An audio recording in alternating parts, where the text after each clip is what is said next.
wood melode ke jen de chole jen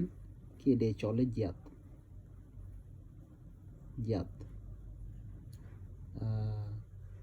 bikel bi chukande ti jen mungwan ke jat mi kel wood ke jen ki jat rewde charcoal jen emiem miem de lare miem mi kel mungwan ke baga chole miem mim be chu gorno bi ngaji non diodien to kon ke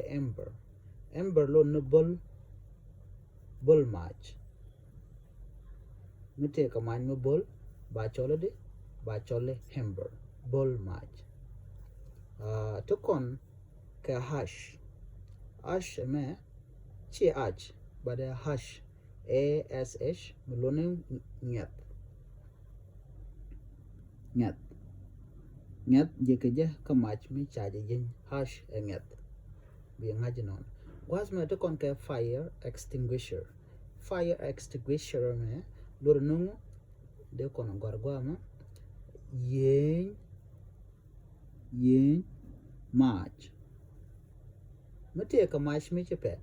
baje yen ka mishalde fire extinguisher mene yen match en wala chana ngi kum chikon ngi ke hood jen charcoal miem kemim ember bull match ash ngat